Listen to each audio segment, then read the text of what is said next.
Okay, let's talk reconciliation. After that one big beautiful bill passed, I got lots of questions in my comment sections and in direct messages that all look something like this. You guys were asking lots of questions, rightfully so, about the wording in the bill that seemed to limit the judiciary's power, specifically the judiciary's power to hold elected officials in contempt of court. Now, while the inclusion of this language in this bill is extremely problematic in and of itself, I'm going to explain to you why you shouldn't worry about that, at least not in this piece of legislation. Now, this is one big bill, so it's going to take me a minute, so bear with me. Now, the thing we have to keep in mind with this big, beautiful bill is that Republicans are trying to pass this via reconciliation, meaning a piece of legislation that is not subject to the filibuster in the Senate. It just needs a simple majority. Now, in order for a bill like this to receive the special treatment of not being subject to the filibuster, it needs to adhere to certain rules. Reconciliation bills can only deal in things directly affecting the budget and how the government spends our tax dollars. Anything beyond a budgetary scope they cannot pass via reconciliation. One of the safeguards to ensuring that the reconciliation bills follow these rules is called the Byrd Rule, named for Senator Byrd. Section 313 of the Budget Act, also known as the Byrd Rule, is intended to limit the content of a reconciliation bill to only those changes necessary to align federal spending and revenue laws with the levels adopted in the associated budget resolution. Basically, that means anything that's included in a Senate budget reconciliation bill must align with the budget resolutions passed by both the Senate and the House a few months ago. Those were the roadmaps, saying this is the end goal where we need to be, the final number. We're not sure how we're going to get there, but this is the number how we're going to get there.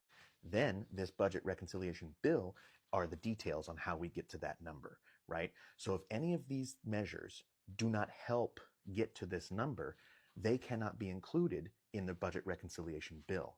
So if any senator objects to the language of a bill and says that that's not pertaining to budgetary spending or cutting, then they can object and make a point of order referencing the Byrd Rule.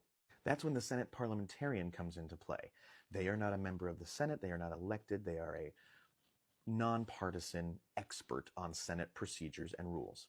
Let's read about them. As the Senate's expert on the Chamber's rules, precedents, and practices, the Senate parliamentarian advises the presiding officer on the floor regarding the Senate's rules, including the Byrd Rule.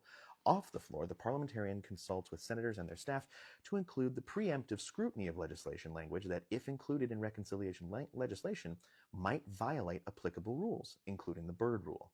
So that means before this legislation even gets on the floor for a vote, the Senate parliamentarian, along with the presiding officer of the Senate, will go over the language and say, hey, this won't pass the Byrd Rule, someone might object to this and it'll have to be taken out. So basically we have one of three scenarios that's possible. The first scenario, the most likely scenario, the bill that actually gets voted on in the Senate won't even have that language included about limiting the judiciary's power, because that does not directly affect spending on a budgetary purpose.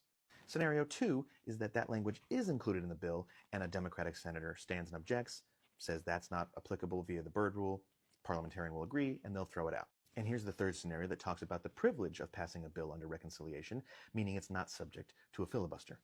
The privilege of a reconciliation bill can be vulnerable.